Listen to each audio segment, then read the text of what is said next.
ظلم کا آغاز ہو چکا تھا، یعنی جو کفار مکہ تھے وہ شدید طرح کے ہتھ کنڈے استعمال کرنے لگے تھے، اور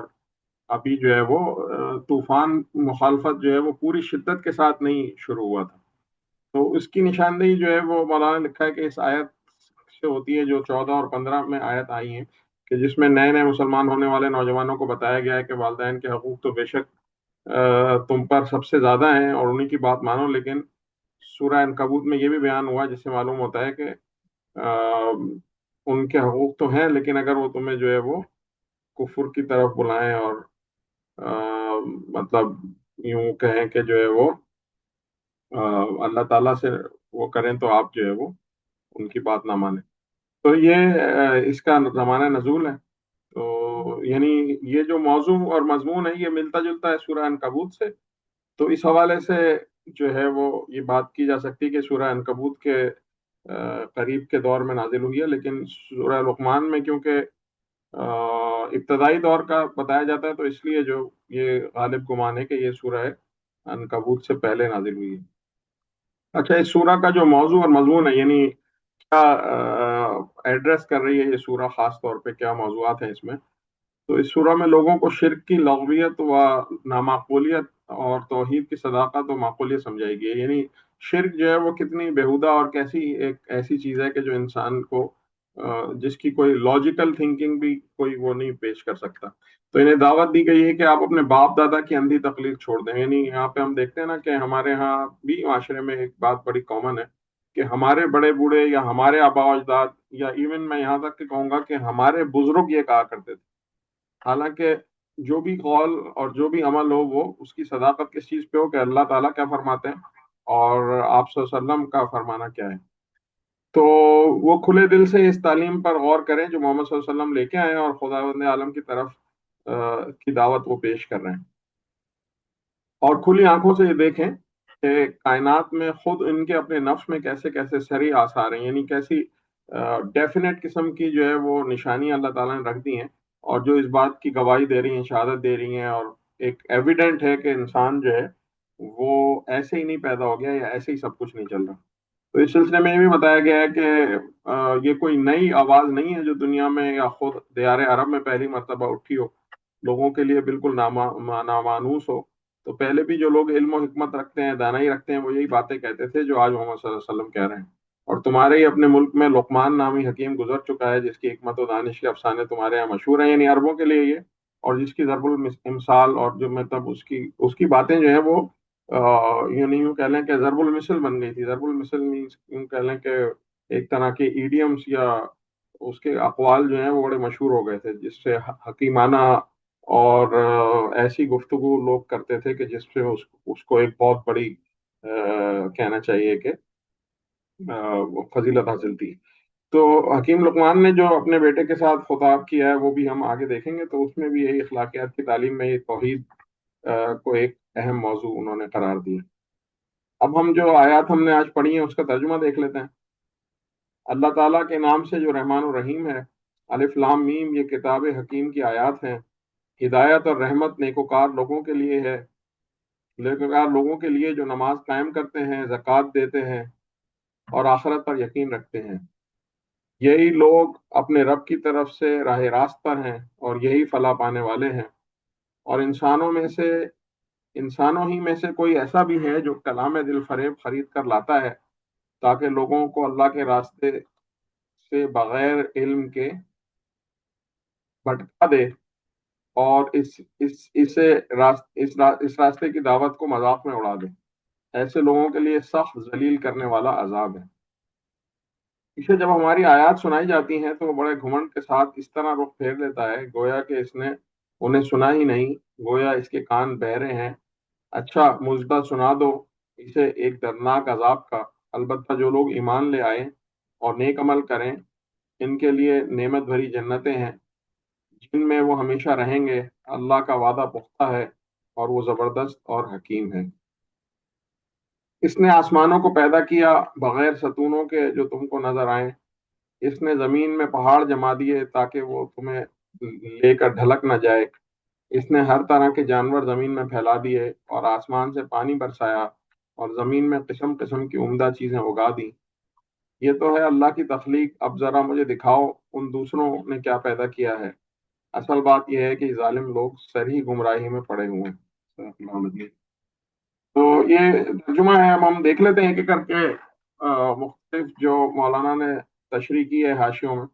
تو سب سے پہلے الف لام میم، یہ کتاب حکیم کی آیات ہیں، یعنی یہاں پر اللہ تعالیٰ کی کتاب کی حکمت اور اس کے بارے میں بتایا جا رہا ہے کہ یہ کتاب کی ہر آیت جو ہے وہ دانائی سے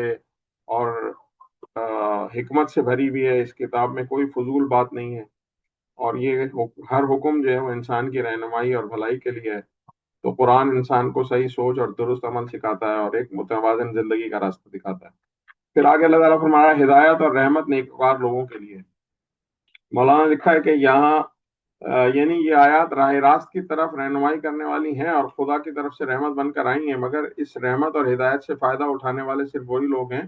جو حسن عمل کا طریقہ اختیار کرتے ہیں، جو نیک بننا چاہتے ہیں، جنہیں بھلائی کی جستجو ہے، جن کی صفت یہ ہے کہ برائیوں پر جب انہیں متنبہ کیا جاتا ہے تو وہ رک جاتے ہیں، اور خیر کی راہیں جب ان کے سامنے کھول دی جائیں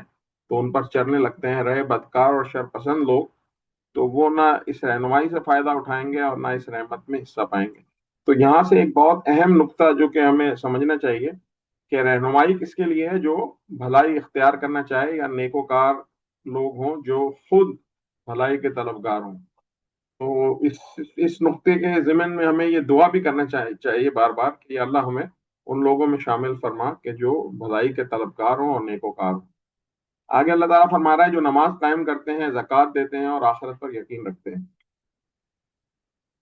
اب یہاں مولانا نے لکھا ہے کہ یہ مراد نہیں ہے کہ جن لوگوں کو نیکوکار کہا گیا ہے وہ بس انہی تین صفت کے حامل ہوتے ہیں۔ دراصل پہلے نیکوکار کا عام لفظ استعمال کر کے اس بات کی طرف اشارہ کیا گیا کہ وہ ان تمام برائیوں سے رکنے والے ہیں جن سے یہ کتاب روکتی ہے، اور ان کے سارے نیک کاموں پر عمل کرنے والے ہیں جن کا یہ کتاب حکم دیتی ہے۔ پھر ان نیکوکار لوگوں کی تین اہم صفات بیان کی گئی ہیں اور خاص صفات ہیں، یعنی ان سے ظاہر کرنا یہ مقصود ہے کہ باقی کی نیکیوں کا دار و مدار ان تین چیزوں پر ہے کہ وہ نماز قائم کرتے ہیں۔ نماز قائم کرنے سے مراد یہ کہ وہ باجماعت نماز کا اہتمام کرتے ہیں، اور جس سے خدا پرستی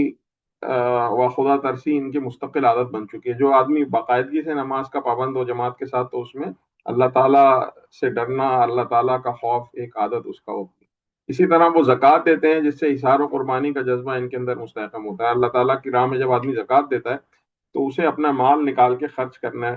کا ایک جذبہ پیدا ہوتا ہے۔ ہم یہاں عام معاشرے میں دیکھتے ہیں کہ دنیا پرست لوگ جو ہمارے ارد گرد ہیں، مسلمان ہوں یا غیر مسلم، وہ ایک ایک روپیہ یا ایک رنگٹ نکالتے ہوئے بھی ان کی جان جاتی ہے اگر وہ سوال یہ کرتے ہیں کہ میں کیوں دوں، اس کا مجھے کیا فائدہ۔ تو دنیا کی متاع جو ہے وہ اس کی محبت دبتی ہے اور اللہ تعالیٰ کی رضا کی طلب اٹھتی ہے۔ یعنی انسان کے دل میں یہ جو دولت ہے، یہ جو مال ہے، یہ ایک ایسی محبت پیدا کرتا ہے کہ نہ چاہتے ہوئے یا نہ دکھاتے ہوئے بھی وہ لوگ اس کے پرستار ہوتے ہیں، لوگ اس کی پرستش کر رہے ہوتے ہیں، یعنی ایک طرح سے عبادت کر رہے ہوتے ہیں۔ تو اور پھر مزید اللہ تعالیٰ کیا فرما رہا ہے کہ اور وہ آخرت پر یقین رکھتے ہیں جن سے ان کے اندر ذمہ داری کی جواب دہی کا احساس ہوتا ہے۔ اب یہ جو تین باتیں ہیں، نماز پڑھنا، زکوٰۃ دینا اور آخرت پر یقین، تو یہ چیزیں انسان میں ایسے اوصاف پیدا کرتی ہیں کہ جو اللہ تعالیٰ کا بندہ بناتی ہیں اس کو، اور پھر وہ سارے احکامات کے اوپر عامل ہوتا ہے جو کہ قرآن ان کو بتا رہا ہے۔ اچھا، یہاں پر یہ بات بھی بہت اہم ہے، مولانا نے اس کو بڑا ہائی لائٹ کر کے لکھا ہے کہ جس سے ان کے اندر ایک جواب دہی کا احساس پیدا ہوتا ہے، اور پھر ایسا نہیں ہوتا کہ جانور کی طرح انہیں چھوڑ دیا گیا کہ بس چراگاہ میں جاؤ اور چھوٹے پھرو اور جو جی میں آئے کرو، بلکہ انسان کو ایک شعور حاصل ہے اور اس میں وہ خود مختار ضرور ہے کہ وہ یعنی اس حد تک کہ میں اپنا عمل خود کر سکتا ہوں، لیکن ایسا خود مختار نہیں ہے کہ وہ جو جی میں آئے کرے، یا وہ یہ سوچے کہ میں کسی آقا کا بندہ نہیں ہوں، اپنی ساری کارگزاریوں پر میرے آقا کے سامنے جواب دہی نہیں کرنی۔ تو ان تینوں خصوصیات کی وجہ سے جو نیکوکار لوگ ہوتے ہیں ان کے اندر یہ نیکی اتفاقاً نہیں ہو جاتی، یعنی ایکسیڈینشلی یا یوں کہہ لیں کہ مطلب کسی حادثاتی طور پہ کہہ لیں، یا پھر یہ کہ اچانک سے کوئی ایسا کام ہو جائے جو نیکی بن جائے، بلکہ ایسا نہیں ہوتا۔ اور پھر اگر ایسا ہو تو پھر بدی بھی پھر اسی شان سے، یعنی مولانا نے لکھا ہے کہ جیسے وہ نیکی کا اچانک کر لے تو برائی بھی ان سے اچانک ہو جائے، تو ایسے لوگ نہیں ہوتے وہ۔ تو ان کی شان کیا ہوتی ہے اس کے برعکس ہوتی ہے. ان کی برعکس کیا ہوتی ہے کہ ان کے نفس میں ایک مستقل نظام ہوتا ہے جو کہ فکر و اخلاق پیدا کر دیتا ہے. مختلف نظام، مستقل نظام کیا ہوتا ہے کہ وہ 24 آورس اپنی زندگی میں یہ سوچتے ہیں کہ کیا چیز اللہ تعالیٰ کا حکم ہے جو مجھے کرنا ہے، اور کیا چیز اللہ تعالیٰ سے ناراضگی کا ذریعہ بنتی ہے جس سے مجھے رکنا ہے.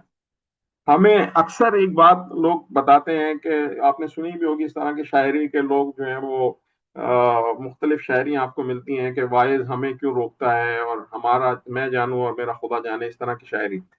تو یہاں پر مقصد اللہ تعالیٰ سے محبت کے حوالے سے اگر دیکھا جائے تو ہم اگر کسی فرد سے محبت کرتے ہیں تو ہم اس بات سے بھی اس بات کا بھی احساس کرتے ہیں کہ وہ ہم سے ناراضگی نہ اختیار کرے، یعنی اس کی محبت میں کوئی کمی نہ آئے. حالانکہ لوگ اس بات پہ دکھا رہے ہوتے ہیں کہ جی ہمیں دوزخ سے مت ڈراؤ.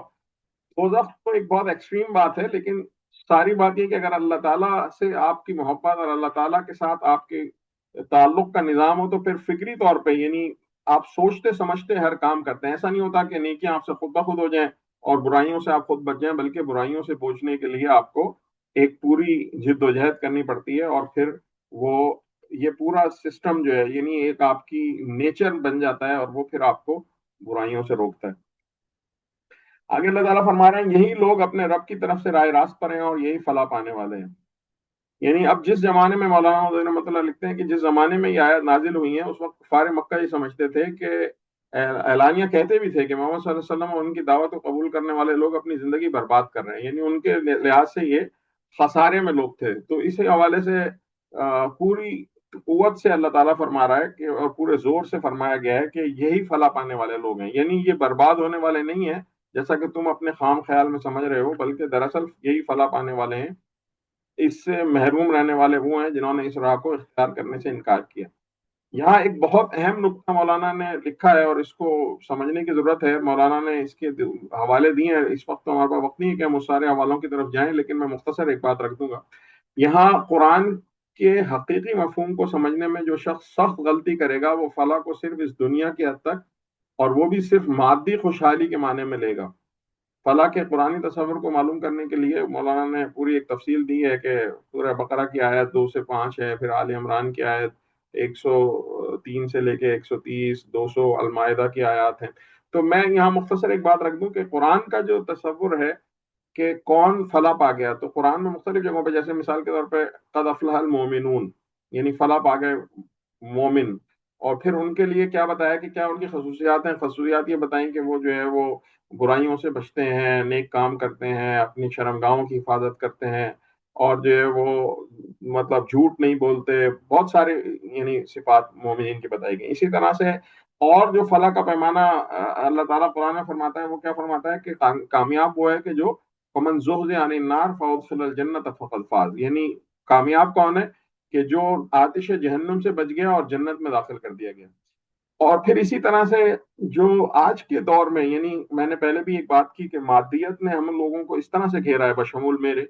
کہ ہمارے دماغ کے پیمانے یہ بن گئے ہیں کہ کامیاب وہ ہے کہ جو دنیا کی زندگی میں بہت پیسے والا ہے، جس کے پاس ایک بڑا اسٹیٹس ہے، جس کے پاس ایک بڑا عہدہ ہے، اور جو لوگوں کو اپنے مال سے، طاقت سے، چیزوں سے مروب کر سکتا ہے، تو ہم اس کو سمجھتے ہیں کہ یہ کامیاب ہے.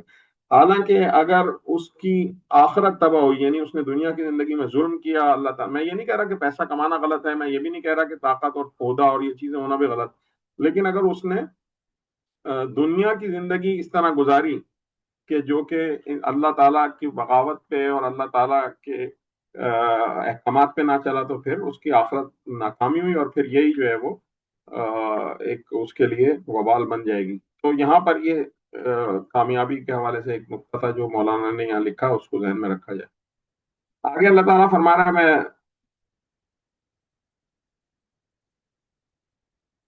آگے ترجمہ پڑھتا ہوں. اور انسانوں ہی میں سے کوئی ایسا بھی ہے جو کلام دل فریب خرید کر لاتا ہے. اب یہ یہاں پر جو لفظ یوز ہوا ہے لاہو الحدیث، اس کو ہم دیکھتے ہیں تھوڑا سا آگے. پہلے ہم یہاں یہ دیکھ لیں کہ اشارہ کس کی طرف ہے. تو یعنی ایک طرف تو خدا کی طرف سے یہ رحمت اور ہدایت آئی ہوئی، یعنی قرآن مجید، جس سے کچھ لوگ فائدہ اٹھا رہے ہیں، اور دوسری طرف انہی خوش نصیب انسانوں کا یہ بھی پہلو ہے کہ بد نصیب لوگ جو موجود ہیں وہ اللہ کی آیت کے مقابلے میں دوسرا طرز عمل اختیار کر رہے ہیں. اور پھر ایک اور جو اگلا نقطہ ہے کہ جو کلام دل فریب خرید کر لاتا ہے، اس کو یہاں پر لفظ جو ہے وہ لہو الحدیث ہے، جس کو مولانا نے کلام دل فریب کا ترجمہ کیا ہے، اور اس کے حوالے سے ایک طویل یعنی یہاں گفتگو ہوئی ہے، اس کو سمجھنا بہت ضروری ہے، کیونکہ یہ ایک ایسے پہلو کی طرف بھی دلالت کرتا ہے کہ جو ہمیں آج کے دور میں، جس میں ہم بہت ہی کمزور پڑ گئے ہیں۔ تو اس میں مولانا لکھا ہے کہ اصل لفظ کیا ہے؟ لغو الحدیث، یعنی ایسی بات جو آدمی کو اپنے اندر مشغول کر کے ہر دوسری چیز سے غافل کر دے۔ لغت کے اعتبار سے تو یہ الفاظ میں کوئی ضم، ایسا کوئی نہیں ہے ضم کا پہلو آتا ہو، یعنی کوئی ایک ایسی چیز ہو غلط، لیکن استعمال میں اس کا اطلاق بری اور فضول اور بیہودہ باتوں پر ہی ہوتا ہے، مثلا گپ شپ، خرافات، ہنسی مذاق، داستانیں، افسانے، ناول، گانا بجانا اور اسی طرح کی دوسری چیزیں۔ اب لہو الحدیث خریدنے کا مطلب یہ بھی لیا جا سکتا ہے کہ وہ حدیث حق کو چھوڑ کر حدیث باطل کو اختیار کرتا ہے، اور ہدایت سے منہ موڑ کر ان باتوں کی طرف راغب ہوتا ہے جن میں اس کے لیے نہ دنیا میں کوئی بھلائی ہے اور نہ آخرت میں، یعنی بالکل ایسی چیزیں کہ جس کی کوئی حقیقت نہیں ہے، جس سے کوئی فائدہ ہے نہ نقصان ہے، اس طرح کہہ لیں۔ لیکن یہ ایک مجازی معنی ہے، حقیقی معنی اس فطرے کے یہی ہے کہ آدمی اپنا مال صرف کر کے کوئی بیہودہ چیز خرید لائے۔ تو اب اس کی بکثرت روایت ہیں، اس کو مولانا نے پوری ڈیٹیل سے لکھا ہے کہ تفسیر مختلف ملتی ہیں، جیسے ابن ہشام میں محمد بن اسحاق کی جو روایت نقل کی گئی ہے، انہوں نے جب نبی صلی اللہ علیہ وسلم نے کفار مکہ کی ساری کوششیں کے باوجود پھیلتی چلی جا رہی تھی، تو نظر بن حارث نے قریش کے لوگوں سے کہا کہ جس طرح تم شخص کا مقابلہ کر رہے ہو، اس سے کام نہ چلے گا، یہ شخص تمہارے بچپن میں رہا ہے، ادھیڑ عمر تک پہنچا ہے، جب تک وہ اپنے اخلاق سے تمہارا سب سے بہتر آدمی تھا، سب سے زیادہ سچا اور سب سے بڑھ کر امانت دار تھا، اب تم کہتے ہو کہ وہ کاہن ہے، وہ ساحر ہے، شاعر ہے، مجنون ہے، آخر ان باتوں میں کون باور کرے گا، کون ان پہ یقین کرے گا؟ کیا لوگ شاعروں کو نہیں جانتے؟ یعنی وہ کہہ رہا ہے کہ لوگوں کو پتا ہے کہ جادو کرنے والے کیسے لوگ ہوتے ہیں، یا ان کو پتا ہے کہ جو جھاڑ پھونک کرتے ہیں وہ کیسے لوگ ہوتے ہیں، یا ان کو پتا ہے کہ کاہن قسم کے لوگ کیسے ہوتے ہیں، کیسی باتیں بنایا کرتے ہیں، کیا باتیں کرتے ہیں، کیا ان کے حلیے ہوتے ہیں۔ اسی طرح شاعری سے بھی لوگ واقف تھے وہاں کے، وہ سمجھتے تھے کہ شاعر کیسا ہوتا ہے، جنون کا بھی انہیں پتا تھا کہ کون لوگ جنونی ہوتے ہیں، پاگل ہوتے ہیں۔ تو ان الزامات میں کوئی بھی الزام ایسا نہیں تھا نعوذ باللہ جو نبی صلی اللہ علیہ وسلم پر چسپاں ہو تو ان کو یقین آ جائے عوام کو۔ تو انہوں نے کہا کہ ان چیزوں سے میں مت پڑھو، بلکہ ٹھہرو، میں اس کا رد کرتا ہوں، میں اس کا علاج لے کے آتا ہوں۔ اس کے بعد وہ مکے سے عراق کیا، اور وہاں سے جو شاہان عجم، یعنی عجم کہتے ہیں جو عرب کے علاوہ جو بھی علاقے ہیں، وہاں کے رستم و اسفندیار کے، یعنی جو پوری ایک پرشین امپائر تھی، اس کے قصے اور اس طرح کی کہانیاں کا کتابیں اور یہ چیزیں لے آیا وہ وہاں سے، اور وہ پھر لوگوں کو توجہ ہٹانے کے لیے وہ کہانیوں میں لوگوں کو کھو دیتا ہے۔ یہ سیرت ابن شام میں یہ واقعہ ہے۔ اسی طرح کی روایت اسباب النزول میں بھی واحدی اور قلبی نے بھی نقل کی ہے کہ ابن عباس نے اس پہ مزید یہ کہا ہے کہ نظر نے اس مقصد کے لیے گانے والی لونیاں بھی خریدی تھی، جس کے متعلق وہ سنتا تھا، جن کے متعلق وہ سنتا ہے کہ نبی صلی اللہ علیہ وسلم کی باتوں سے متاثر ہو رہا ہے، کسی کے بارے میں بھی سنتا کہ یہ جو ہے وہ آپ صلی اللہ علیہ وسلم کی مجلس میں بیٹھتا ہے یا آپ کو جا کے سنتا ہے، تو ان پر وہ لونڈی مسلط کر دیتا، اور وہ خوب کھلا پلا کر گانا سنا کر اس کو مشغول کرے، اور اس کا دل جو ہے وہ اس سے ہٹ جائے اس دعوت سے۔ تو یہ قریب قریب وہی چال تھی جو آج کی قوموں بھی ہم دیکھیں کہ جو آج کی قوموں کے اکابر مجرمین ہیں، جو جو اس سارے کام میں لگے ہوئے ہیں، وہ بھی زمانے میں کام لیتے ہیں کہ لوگوں کو کھیل تماشوں میں، رقص و سرور یعنی کلچر میں غرق کر دیں، اور پھر جو ہے نا وہ سنجیدہ مسائل کی طرف سے ان کی توجہ ہٹ جائے اور ہوش ہی نہ رہے، وہ مستی میں ایسے گم ہو کہ انہیں جو ہے وہ جو چیز کروائی جائے کروا دی جائے۔ اس کی ایک چھوٹی سی مثال میں دیتا ہوا آگے بڑھتا ہوں کہ آپ دیکھیں کہ اس وقت ہم ابھی بھی غزہ خون خون ہے، روزانہ کی بنیاد پہ اتنا لہو بہ رہا ہے، لیکن ہمارے ہی ملکوں میں، مسلمان ملکوں میں کتنے بڑے پیمانے پر اس وقت نیو ایئر کے اوپر ایک پل کپاڑا ہنگامہ، اور شاید بڑے پیمانے پہ شراب بھی پی گئی ہو، اور ساری ناچ گانے کی محفلیں بھی سجائی گئی ہوں، فائرنگ کے اوپر کتنا خرچہ کیا گیا ہو، پٹاخوں پہ کتنا خرچہ کیا گیا ہو، اور یہ سب کچھ کرتے ہوئے اچھے خاصے بھلے لوگ جو اپنے آپ کو یعنی یوں سمجھ لیں کہ ظاہری طور پہ کہہ لیں یا عمل سے بھی وہ اپنے آپ کو ایک دیندار سمجھتے ہیں، لیکن اس سارے چیز میں وہ اسلام میں پڑ گئے، اور انہیں کوئی اس کا سینس نہیں ہے کہ ہم کن کاموں میں اور کس چیز میں مشغول ہیں۔ تو اس کے حوالے سے نبی صلی اللہ علیہ وسلم کی بے شمار تفسیر اور احادیث ملتی ہیں۔ عبداللہ بن مسعود سے روایت ہے کہ آپ سے پوچھا گیا کہ لاہو الحدیث سے کیا مراد ہے، تو انہوں نے 3 مرتبہ یہ فرمایا کہ ہو واللہ غنا، یعنی خدا کی قسم وہ اس سے مراد گانا ہے، گانا. تو ابن جریر کی روایت ہے. اسی طرح شیبہ اور حاکم میں بھی اس سے ملتے جلتے اقوال ملتے ہیں کہ حضرت عبداللہ بن عباس اور کئی سارے جو راوی ہیں، حسن بصری بھی اس میں معقول بھی راوی ہیں، یہ سب یہ کہتے ہیں کہ یہ نبی صلی اللہ علیہ وسلم سے جب پوچھا گیا تو انہوں نے کہا کہ یہ یعنی ایک حدیث جو بیان کی گئی جس کی روایات کافی ملتی ہیں، اس میں یہ کہا گیا کہ مغنیہ عورت، یعنی مغنیہ کہتے ہیں گانا بجانے والی عورت کو، مغنیہ عورت کا بیچنا اور خریدنا، ان کی تجارت کرنا حلال نہیں ہے، اور ان کی قیمت لینا، نہ ان کی قیمت لینا حلال ہے. یہ بات میں واضح کر دوں کہ جب اسلام کے شروع میں یہ جو غلاموں کا اور لونیوں کا بیچنے کا سلسلہ تھا، اس کو اسلام نے ایک حکمت کے تحت ختم کیا، یعنی اس وقت بین نہیں لگ گیا تھا. تو یہ جو چیز ہے یہ یعنی اس وقت بھی لوگوں کے پاس غلام یا لونیاں ہوا کرتی تھی، تو اس میں یہ سخت قسم کے الفاظ ہیں کہ ایک دوسرے الفاظ میں یہ بھی آیا ہے کہ یعنی ان کا یہ کام کروانا، یعنی لونیوں کو گانے بجانے کی تعلیم دینا اور ان کی خرید و فروخت کرنا حلال نہیں ہے، اور ان کی قیمت حرام ہے. اور ان تینوں حدیثوں میں یہ صراحت بھی ہے کہ یہ آیت یعنی جو یہاں ہم نے پڑھی ہے، انہی کے بارے میں نازل ہوئی ہے. اور مختلف حوالوں میں مولانا نے لکھا ہے کہ یعنی احکام القرآن میں حضرت عبداللہ بن مبارک اور امام مالک کے حوالے سے حضرت انس نے روایت کی ہے کہ جو ہے وہ جو شخص گانے والی مجلسوں میں بیٹھ کر اس کا گانا سنے گا، قیامت کے روز اس کے کان میں پگھلا ہوا سیسا ڈالا جائے گا. تو اس سلسلے میں یہ بات بھی جان لینی چاہیے کہ یہ ثقافت، مولانا نے لکھا ہے، میں مولانا مودودی کی تفسیر سے بیان کر رہا ہوں صاحب، انہوں نے لکھا ہے کہ یہ بات بھی جان لینی چاہیے کہ ثقافت کے نام پر تمام تر جو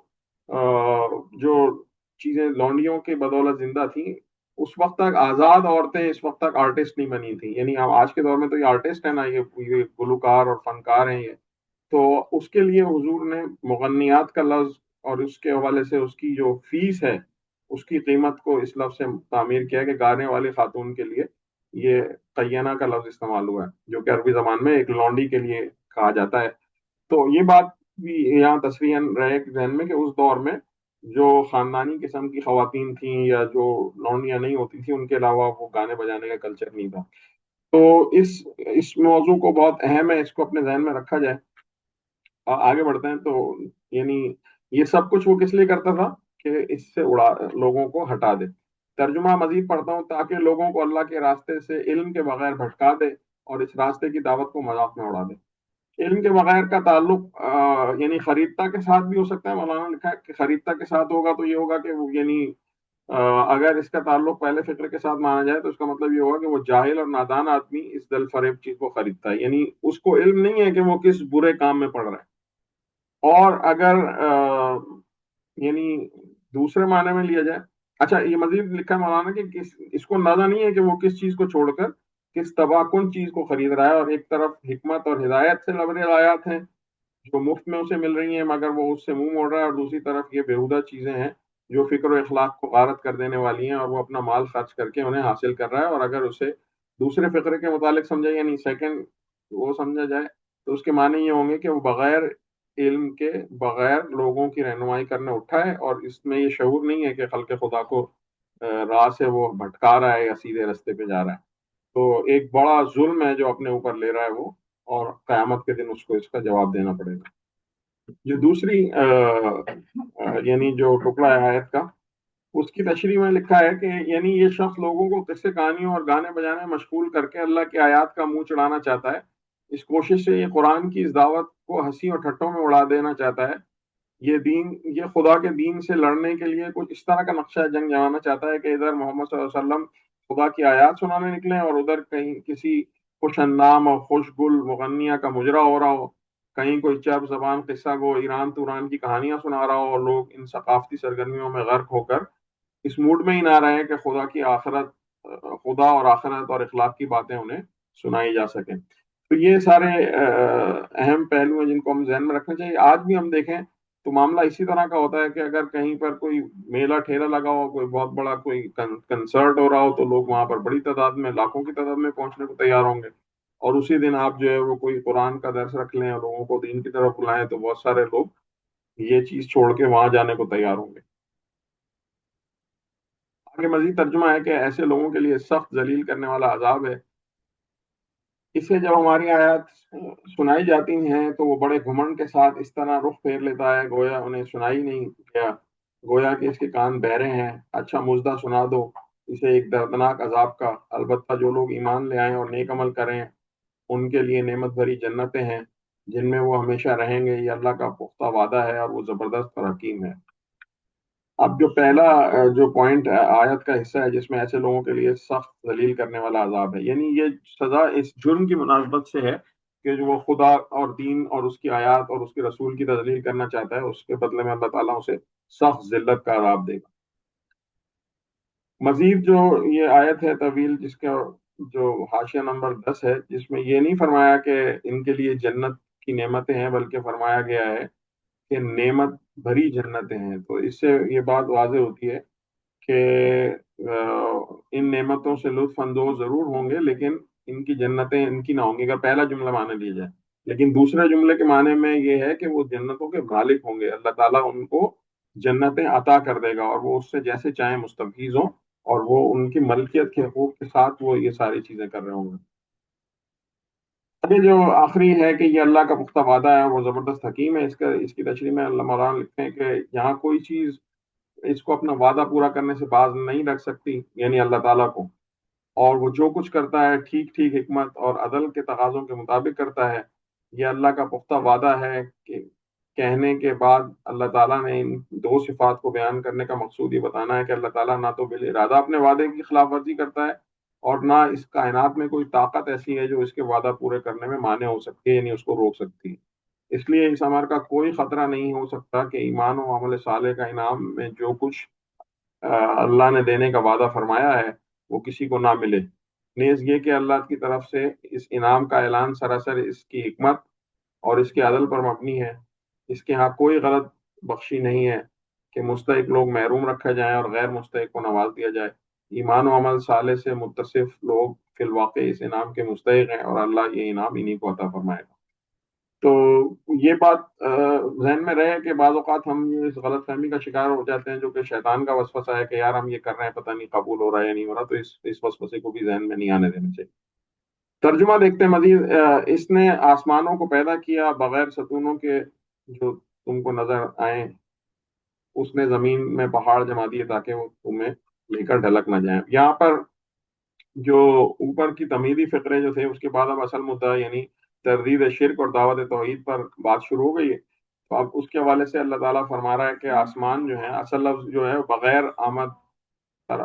بغیر آمد ان ترونہا کا لفظ استعمال ہوا ہے کہ اس کے دو مطلب ہو سکتے ہیں. ایک یہ کہ تم خود دیکھ رہے ہو کہ وہ بغیر ستونوں کے قائم ہے. دوسرا مطلب یہ ہو سکتا ہے کہ وہ ایسے ستونوں پر قائم ہے جو تم کو نظر نہیں آتے. تو ابن عباس اور مجاہد رضی اللہ تعالیٰ عنہ اور مجاہد نے دوسرا مطلب لیا رحمۃ اللہ علیہ نے، اور بہت سے دوسرے مفسرین پہلا مطلب لیتے ہیں. موجودہ زمانے کے علوم طبعی کے لحاظ سے اگر اس کا مفہوم بیان کیا جائے، یعنی یہ بات ذہن میں رہے کہ تفہیم القرآن جو ہے وہ تقریباً مولانا نے جو ہے وہ 50 سال پہلے میرا خیال ہے کہ اس کا بیشتر حصہ کمپلیٹ کر لیا ہوگا. تو لیکن آج کے دور میں بھی اسی حوالے سے بات ہو سکتی ہے. موجودہ دور کے زمانے سے مولانا لکھتے ہیں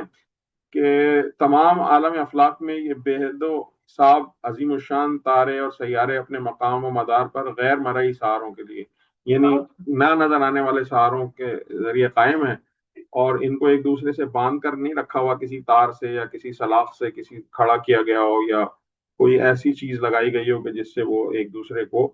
سپورٹ دے رہے ہوں. تو صرف قانون جذب و کشش، یعنی جس کو ہم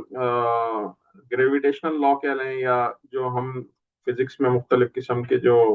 لاز پڑھتے ہیں اٹریکشن کے، اس کے حوالے سے کہ ایک دوسرے کو جو ہے وہ سپورٹ دیے ہوئے، لیکن کوئی ظاہری نظر آنے والی چیز نہیں ہے تو جو اس نظام کو تھامے ہوئے. تو یہ تعبیر مولانا لکھا کہ آج کے ہمارے علم کے لحاظ سے، اور ہو سکتا ہے کہ کل یعنی 100 سال بعد کوئی ایسا علم اسلام کے مسلمانوں کے پاس یا دنیا کے پاس ہو کہ جس سے جو ہے وہ اس سے زیادہ کوئی بہتر تعبیر کر سکتے ہیں. پھر آخری جو فقرہ ہے اس کے حوالے سے مولانا نے لکھا ہے کہ مختلف جگہوں پہ اس کی تفصیل دی گئی ہے. پہاڑ جما دیے گئے کے حوالے سے جو ہے وہ قرآن میں مختلف جگہوں پہ آیا ہے. جیسے اس کو یہ کہنا مقصد ہے کہ یعنی اللہ تعالیٰ نے پہاڑوں کو اس طرح سے ستون کی طرح زمین میں کھڑا کیا گیا ہے. تو اس کی تشریح جو ہے وہ پھر ہم کسی اور موقع پہ جب وہ یہاں پہ حوالہ دیا ہوا ہے کہ جلد 2 میں جو ہے وہ اس کی مزید تشریح کی جا سکتی ہے. آگے ترجمہ دیکھتے ہیں کہ اس نے ہر طرح کے جانور زمین میں پھیلا دیے اور آسمانوں سے پانی برسایا اور زمین میں قسم قسم کی عمدہ چیزیں اگا دیں. یہ تو اللہ کی تخلیق ہے. اب ذرا مجھے دکھاؤ ان دوسروں نے کیا پیدا کیا. اصل بات یہ ہے کہ یہ ظالم لوگ سری گمراہی میں پڑے ہوئے ہیں. یعنی ان ہستیوں نے جن کو تم اپنا معبود بنائے بیٹھے ہو. اس کی تشریح میں لکھا ہے مولانا نے. یعنی اللہ تعالیٰ نے تو ذکر ہو گیا کہ اللہ تعالیٰ نے کس طرح سے جانور پیدا کر دیے, آسمان اور پانی برسا دیا, کس قسم کی عمدہ چیزیں ہیں جو ہم دیکھتے ہیں.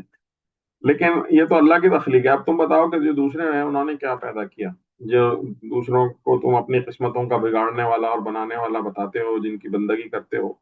اور جن پہ تم اتنا اصرار کرتے ہو, انہوں نے کیا پیدا کیا. تو اب اسی طرح جو آخری آیت کا حصہ ہے کہ یعنی جب یہ لوگ اللہ کے سوا کسی اس کائنات میں کسی دوسرے کی تخلیق کو کوئی نشاندہی نہیں کر سکتے اور ظاہر نہیں کر سکتے, تو اس کا غیر خالق ہستیوں کو خدائی میں شریک ٹھہرانا, ان کے آگے سر نیاز جھکانا, ان سے دعائیں مانگنا, حاجتیں طلب کرنا, تو اس وجہ سے کہ سری بے عقلی اور کوئی دوسری تعویل اس کی نہیں ہے, مکانہ فعل ہے جو یہ لوگ کر رہے ہیں.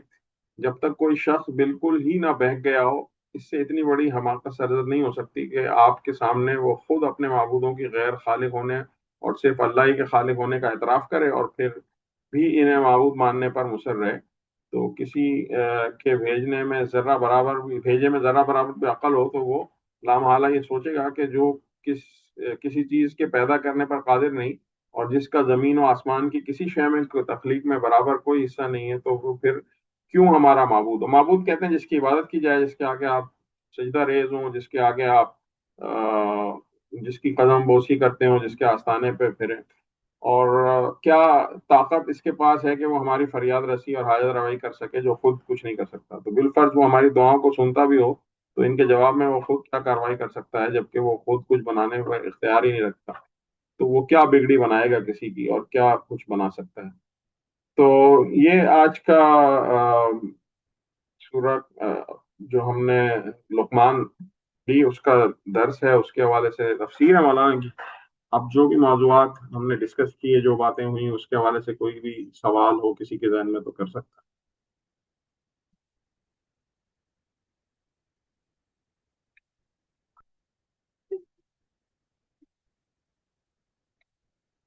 اگر کوئی سوال نہیں ہے تو میں پروفیسر اسحاق منصوری صاحب سے درخواست کروں گا کہ وہ کچھ بات رکھنا چاہیں, اور کوئی اگر کچھ غلطی یا کچھ چیز میں غلط کہہ گیا ہوں تو اس کے حوالے سے تصحیح فرما دیں. بسم اللہ الرحمن الرحیم. میری آواز آ رہی ہے؟ جی بالکل ٹھیک آ رہی ہے, آواز بھی آ رہی ہے اور ویڈیو بھی آ رہی ہے, ٹھیک آ رہی ہے. الحمدللہ ثم الحمدللہ. آج بہت ہی اہم موضوع پہ آپ نے قرآن کی کلاس میں تفہیم القرآن سے بنیادی چیزیں رکھی ہیں, اور یہ بہت ہی اہم موضوع ہے. اس کے ایک پہلو پر میں تھوڑی سی گفتگو کرنا چاہتا ہوں, اور یہ سمجھ لیجیے کہ وَذَكِّرْ فَإِنَّ الذِّكْرَىٰ تَنفَعُ الْمُؤْمِنِينَ, کہ یہ باتیں جو آج میں بیان کروں گا یہ ہمارے شرکاء کی اکثریت کے علم میں ہیں, صرف یاد دہانی کے لیے ان کو میں دہرا رہا ہوں. وہ جو کسی شاعر نے کہا ہے نا کہ مکتب عشق کا دیکھا یہ نرالا دستور, اس کو چھٹی نہ ملی جس کو سبق یاد ہوا. تو یہ سبق یاد کروانے والی بات ہے. تو آج کا جو اہم ترین پہلو ہے وہ ہے لہو الحدیث, کہ وَمِنَ النَّاسِ مَن يَشْتَرِي لَهْوَ الْحَدِيثِ لِيُضِلَّ عَن سَبِيلِ اللَّهِ, اور کچھ لوگ وہ ہیں کہ جو لہو الحدیث خرید کے لاتے ہیں تاکہ لوگوں کو اللہ کے راستے سے بھٹکا دیں, گمراہ کر دیں. تو اس پر میں تھوڑی سی بات کرنا چاہتا ہوں کہ اسلام کے نقطۂ نظر سے جائز اور ناجائز تفریحات اور ثقافتی سرگرمیاں کیا ہیں اور اس میں ہمارا موقف کیا ہونا چاہیے. مثال کے طور پہ یعنی اس پہ تھوڑی سی میں گفتگو اس لیے رکھنا چاہتا ہوں تاکہ ہمارے دوستوں کے سامنے اس کی یعنی نوعیت واضح ہو جائے. مشاعرے ہوتے ہیں.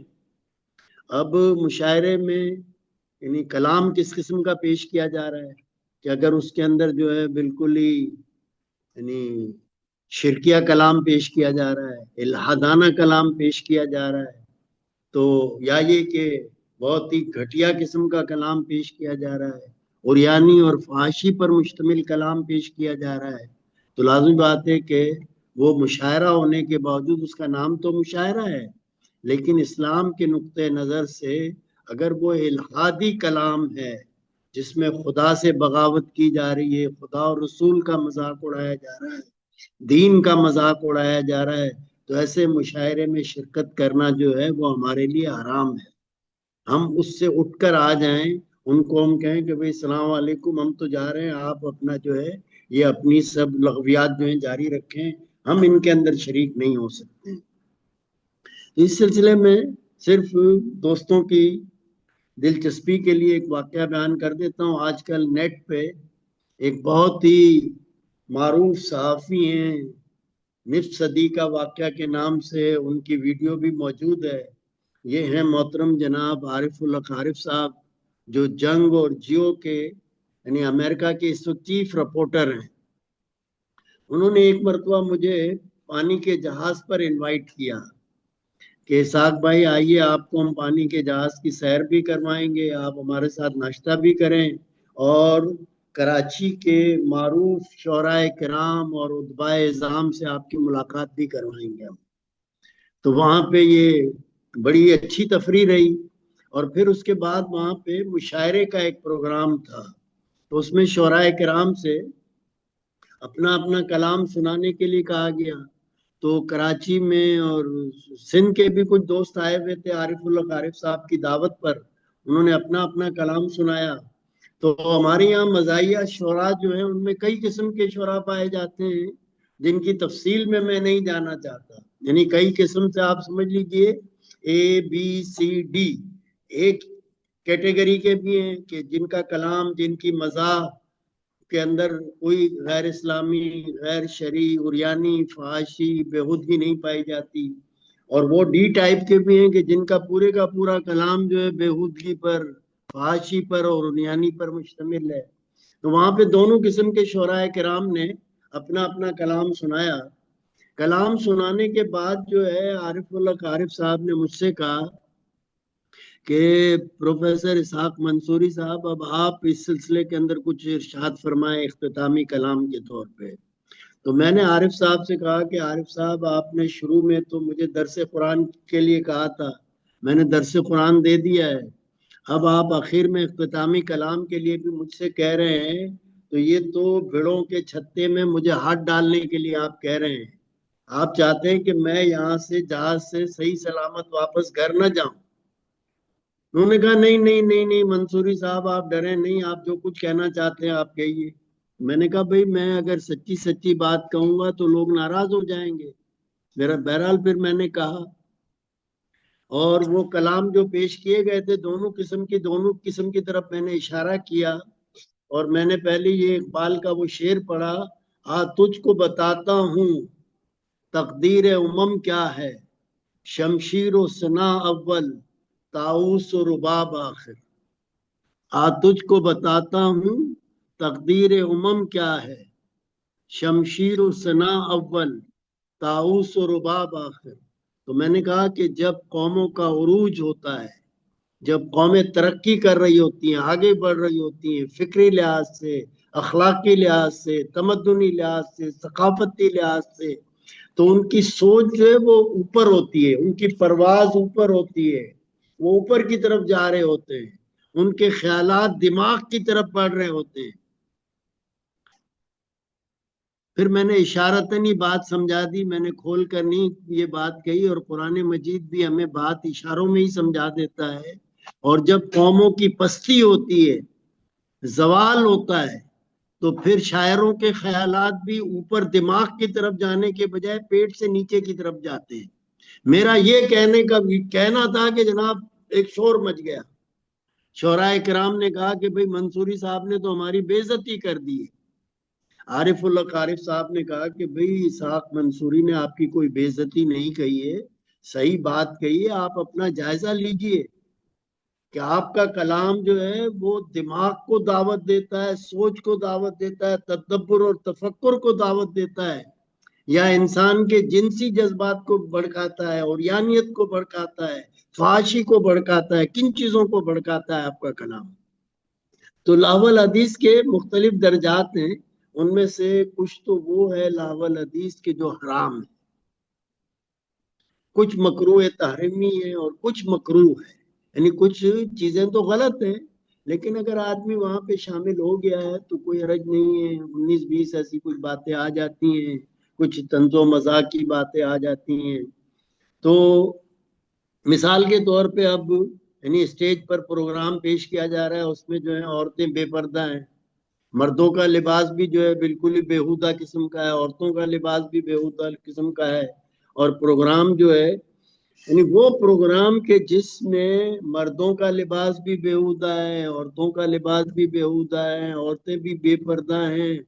اور وہ پروگرام خواہ دنیاوی ہو یا دینی ہو۔ آپ میری بات کو ذرا غور سے سنیے کہ وہ پروگرام خواہ دنیاوی ہو یا دینی ہو، لیکن ہمارے یہاں یعنی مختلف چینل سے دینی پروگرام بھی پیش کیے جاتے ہیں، دین کے نام پر بھی پیش کیے جاتے ہیں، اور یعنی مارننگ شو بھی ہوتا ہے، باقی پروگرام بھی ہوتے ہیں۔ تو وہ پروگرام خواہ دینی ہو یا دنیاوی ہو، اس پروگرام کو دیکھنا جائز نہیں۔ اب اس میں آپ اندازہ لگا لیجئے کہ وہ حرام کی کیٹیگری میں آ رہا ہے، مکروہ تحریمی کی کیٹیگری میں آ رہا ہے، یا مکروہ کی کیٹیگری میں آ رہا ہے۔ تو اس پیمانے پر ہمارے ذرائع ابلاغ کے تمام پروگراموں کی آپ مارکنگ کر سکتے ہیں،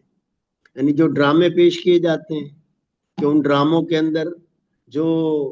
مرد اور خواتین آ رہے ہیں، جو مختلف کیریکٹرز پیش کیے جا رہے ہیں، ان کا لباس کیا ہے، ان کی گفتگو کیا ہے، وہاں پہ پیش کیا بات کی جا رہی ہے، خیالات کیا پیش کیے جا رہے ہیں، یعنی مثبت سوچ کو کس حد تک فروغ دیا جا رہا ہے، اچھی روایات کو کس حد تک فروغ دیا جا رہا ہے، بےہودہ قسم کی گھٹیا قسم کی روایات کو کس حد تک فروغ دیا جا رہا ہے، یعنی اس ڈرامے کے اندر، اس پروگرام کے اندر اسلامی کلچر کو کس حد تک فروغ دیا جا رہا ہے۔ مثال کے طور پہ آپ مشاعروں ہی کو لے لیجیے، بعض مشاعرے ایسے ہوتے ہیں جو 100% جائز ہوتے ہیں کہ ان کے اندر کوئی ایسی چیز نہیں کی جاتی کہ جو اسلام کی تعلیمات کے خلاف ہو۔ مثال کے طور پہ جو ہے عورتوں اور مردوں کا اختلاط نہیں ہوتا، یعنی ایک تو یہ کہ عورتیں آ جائیں اور وہ جو ہیں پردے میں ہوں اور پردے کا پورا اہتمام کیا، اور اس کے اندر تھوڑی بہت گنجائش ہے پردے اور اس معاملے کے اندر، لیکن اگر عورتیں جو ہے بالکل ہی بے پردہ ہو کر آ جائیں، یعنی انہوں نے کوئی جو ہے پردے کا اہتمام ہی نہ کیا ہو، اور پھر آ کر جو ہے وہ کلام بھی اسی قسم کا پیش کریں، تو اس صورت میں تو وہ مشاعرہ جو ہے وہ جائز نہیں ہوگا۔ لیکن اگر اسلامی احکام کی جس مشاعرے کے اندر پوری پابندی کی گئی ہو اور باقی چیزوں کا بھی خیال رکھا گیا ہو، تو ایسے مشاعرے کو ہم کہیں گے کہ بھئی یہ تو 100% جائز ہے، اور اس کو جو ہے دیکھا جا سکتا ہے، اس میں شرکت کی جا سکتی ہے، اور اس کے اندر اگر کسی نیک مقصد کے لیے ہو رہا ہے، اچھی باتیں بتائی جا رہی ہیں، لوگوں کی ذہن سازی کی جا رہی ہے، لوگوں کو اسلامی کلچر سے، اسلامی ثقافت سے، اسلامی روایات سے، اسلامی تعلیمات سے ایجوکیٹ کیا جا رہا ہے، تو اس میں تو شرکت کرنا ثواب کا باعث ہوگا۔ کہ وہ نعتیہ مشاعرہ ہے، وہ حمدیہ مشاعرہ ہے، وہ کلام اقبال جیسا مشاعرہ ہے، تو اس میں تو شرکت ثواب کا باعث ہوگی۔ لیکن بعض مشاعرے ایسے ہوتے ہیں کہ جو 100% حرام ہوتے ہیں، کہ ان میں اس قسم کی گھٹیا لباس کے ساتھ عورتیں بھی اور مرد بھی اور کلام بھی گھٹیا قسم کا ہوتا ہے کہ وہ 100% حرام ہوتے ہیں۔ تو یہ میں نے آپ کے سامنے ایک پیمانہ رکھ دیا ہے کہ اس پیمانے پہ آپ ہمارے ذرائع ابلاغ کے تمام پروگرامات کو دیکھ سکتے ہیں کہ اس کے لیے وہ اس کی کیا مارکنگ ہوگی، اس کی آپ خود مارکنگ کر سکتے ہیں کہ 100 میں سے اس نے کتنے مارک لیے ہیں جائز ہونے کے لیے، یعنی جائز ہونے کے لیے اگر اس کے 33 مارک ہیں تو آپ سوچ لیجئے کہ بھئی اس کو دیکھنا چاہیے یا نہیں دیکھنا چاہیے۔ اگر 66 مارکس ہیں اس کے جواز کے، تب تو آپ اس کو دیکھیے، ورنہ دیکھنے کی ضرورت کیا ہے؟ اگر کس نے 66 مارکس سے کم مارکس ہیں کسی پروگرام کے تو اس پروگرام کو دیکھنے کی ضرورت کیا ہے؟ اور اس سلسلے میں بھی اللہ کے رسول صلی اللہ علیہ وسلم نے ہمارے سامنے پیمانہ رکھ دیا ہے کہ جس مومن کے دل میں ایمان ہوتا ہے اس سے یہ بات کہی گئی ہے کہ ایسے موقع پر آپ خود اپنے دل سے پوچھ لو کہ بھئی یہ پروگرام دیکھنا میرے لیے جائز ہے یا نہیں ہے۔ تو فرمایا، کسی نے پوچھا کہ یا رسول اللہ نیکی کیا ہے اور بدی کیا ہے، شر کیا ہے اور خیر کیا ہے؟ تو نبی صلی اللہ علیہ وسلم نے فرمایا استفتی قلبک، کہ یہ فتویٰ اپنے دل سے لے لو، تمہارا دل تمہیں بتا دے گا، تمہارا دل تمہیں فتویٰ دے دے گا۔ اللہ تبارک و تعالی مجھے اور آپ سب کو ہمیں دین پر چلنے کی توفیق عطا فرمائے۔ اقول قولی ھذا استغفر اللہ لی ولکم ولسائر المسلمین۔ اور اس پروگرام میں شرکت پر آپ سب کو مبارکباد پیش کرتا ہوں اور اللہ سے دعا کرتا ہوں کہ اللہ تبارک و تعالی اس پروگرام پر اپنی رحمتیں اور برکتیں نازل فرمائے اور ہم سب کی شرکت کو آخرت میں اللہ کی رضا اور خوشنودی کا ذریعہ بنائے۔ دعا کروا دیجیے صاحب صاحب، دعا دعا کر۔ آپ ہی کیجیے حسن بھائی، آپ نوجوانوں کی دعا میں شریک ہوتا بسم ہوں۔ اللہ الرحمن الرحیم، مجھے الحمد بہت للہ خوشی رب ہوتی ہے۔ العالمین والعاقبۃ للمتقین والصلاۃ والسلام علی سید الانبیاء والمرسلین۔ یا اللہ، ہم اس قرآن کو پڑھتے اور سمجھتے اس لیے کہ ہم تیرے دین کو سمجھنا چاہتے ہیں اور تیرے احکامات کو سمجھنا چاہتے ہیں۔ یا اللہ، ہمارے دل میں جو چور ہو، جو کمزوری ہو، جو کوتاہی ہو، اگر ہم کسی